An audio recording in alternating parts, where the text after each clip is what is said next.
Halo, assalamualaikum warahmatullahi wabarakatuh. Selamat berjumpa kembali teman-teman di channel saya Novis Story. Mudah-mudahan teman-teman untuk hari ini dalam keadaan sehat walafiat dan tidak kekurangan suatu apa-apa. Baik teman-teman, saya akan mereaksi satu buah video dari Ngomong Politik ini. Sangat bermanfaat sekali dan sangat edukatif sekali. Oke, jangan lupa disupport juga Ngomong Politik dengan subscribe, komen, dan like ya. Oke, saya ingin mereaksi satu buah video ini tentang kronologi mangkraknya kereta cepat Malaysia. Oke, sedikit saya tambahkan teman-teman ya, bahwa nampaknya Malaysia tidak mampu membuat kereta cepat ini bersama Singapura karena anggarannya 352 triliun. Bagi Indonesia itu hanya penanganan COVID kemarin, Indonesia mengeluarkan anggaran itu sekitar 500 triliun dan pembangunan IKN di Kalimantan itu sekitar 500 triliun. Jadi dua proyek ini saja Indonesia menghabiskan anggaran sekitar 1000 triliun. Ayo kita simak. Proyek kereta cepat Indonesia Jakarta-Bandung yang sukses terrealisasi baru-baru ini membuat banyak negara iri. Salah satunya Malaysia. Mahathir Mohamad, mantan Perdana Menteri negara yang serumpun dengan Indonesia ini, juga sempat membanding-bandingkan proyek kereta cepat Indonesia dengan proyek kereta cepat Malaysia-Singapura. Ia takjub dengan kehebatan pemerintah Indonesia dalam menyelesaikan mega proyek ini. Sementara proyek kereta cepat Malaysia-Singapura yang sempat dicanangkan sejak beberapa tahun silam justru harus terhenti di tengah jalan. Dan inilah 7 alasan kenapa proyek kereta cepat Malaysia-Singapura gagal dibangun yang bikin publik Malaysia beradang. Mari simak videonya, namun sebelum ke videonya, mari klik subscribe-nya dan nyalakan notifikasinya. Awal dicanangkan. Diresmikan pada Februari 2013 oleh Perdana Menteri Singapura Lee Hsien Loong dan mantan Perdana Menteri Malaysia Najib Razak. Proyek kereta cepat Malaysia-Singapura atau proyek High Speed Rail atau HSR adalah proyek G2G antara Malaysia dan Singapura. Kereta cepat ini rencananya memiliki jarak tempuh 350 km dan bertujuan mempercepat waktu tempuh dari Singapura ke Kuala Lumpur dari 4 jam menjadi 90 menit. Nantinya akan ada 8 stasiun pendukung, yakni Stasiun Jurong East Singapura, Iskandar Putri, Batu Pahat, Muar Melaka, Seremban, Sepang Putrajaya, dan terakhir Stasiun Bandar Malaysia di Kuala Lumpur.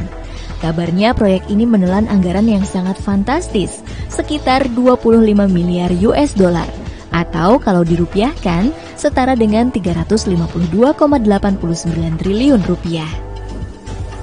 Tertunda beberapa kali. 3 tahun usai diresmikan atau pada Desember 2016, kedua negara akhirnya menandatangani perjanjian bilateral tentang proyek HSR yang rencananya akan rampung pada tahun 2026. Namun sayangnya, Menteri Najib Razak terjerat kasus korupsi 1 MDB. Dari sana proyek ini mulai tak terarah. Pada tahun 2018, saat itu Malaysia dipimpin oleh Perdana Menteri Mahathir, sempat ingin membatalkan proyek ini karena dianggap hanya membebani keuangan negara yang tengah dihadapkan dengan utang yang menggunung hingga 1 triliun ringgit atau 3.593 triliun rupiah. Namun hal tersebut urung terjadi. Proyek kereta cepat Malaysia-Singapura hanya ditunda hingga akhir Mei 2020. Tapi Malaysia harus membayar 10,8 juta US dollar atau 161 miliar rupiah ke Singapura sebagai uang kompensasi. Di tengah perjalanannya, proyek HSR ini kembali mengalami kendala setelah pada tahun 2020 terjadi kisruh di pemerintahan Malaysia setelah PM Mahathir Mohamad mengundurkan diri secara mendadak. Kala itu, Muhyiddin Yassin sebagai PM yang baru kembali meminta untuk meninjau ulang proyek HSR. Proyek itu pun lagi-lagi ditunda sampai akhir 2020. Dibatalkan secara resmi. Desember 2020, proyek HSR benar-benar dihentikan usai kedua negara tidak dapat mencapai kesepakatan tentang perubahan yang diusulkan pada batas waktu 31 Desember 2020. Di mana Malaysia meminta menghapus aset perusahaan yang akan bertanggung jawab untuk menyediakan rolling stock dan aset kereta api, namun pihak Singapura tidak menyetujui.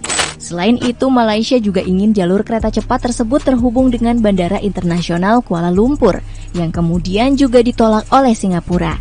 Ditambah saat itu pandemi COVID-19 juga tengah menerpa dunia. Hal inilah yang membuat Perdana Menteri Muhyiddin Yassin membatalkan perjanjian proyek kereta HSR tersebut. Kerugian akibat kegagalannya. Pembatalan secara sepihak Malaysia membuat Singapura menuntut ganti rugi. Malaysia kala itu membayar 102,8 juta dolar Amerika atau sekitar 1,5 triliun rupiah. Oke teman-teman ya, jadi Malaysia ini kena denda 2 kali sama Singapura pada saat penundaan proyek itu bulan April. Malaysia didenda sekitar 160 miliar. Dan pada saat pembatalan, Singapura mendenda Malaysia kembali menjadi 1,5 triliun.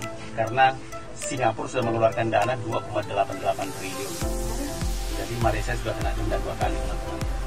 Karena berdasarkan pernyataan Menteri Transportasi Singapura Ong Ye Kung, Singapura sudah menggelontorkan biaya lebih dari 270 juta US dollar atau setara 2,88 triliun rupiah untuk biaya layanan konsultasi, upah tenaga kerja, hingga desain infrastruktur proyek HSR.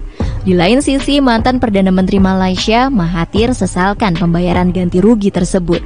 Ia merasa tidak seharusnya Malaysia membuang-buang uang hanya demi membayar kompensasi terhadap proyek kereta cepat yang tidak ada bentuknya. PM Malaysia digugat warganya. Di awal tahun 2023, seorang anggota Dewan Kota Kuala Selangor sekaligus anggota Partai Amanah Negara bernama Mohatta menggugat 2 mantan PM Malaysia, Mahathir Mohamad dan Muhyiddin Yassin.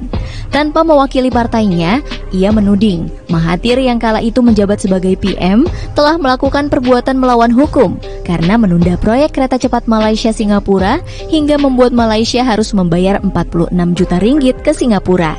Setali 3 uang, Mohatta juga menilai mantan PM Muhyiddin Yassin sudah melakukan perbuatan melawan hukum setelah membatalkan proyek kereta cepat Malaysia yang membuat negara terpaksa membayar 320 juta ringgit atau 102 juta US dollar kepada Singapura sebagai uang kompensasi.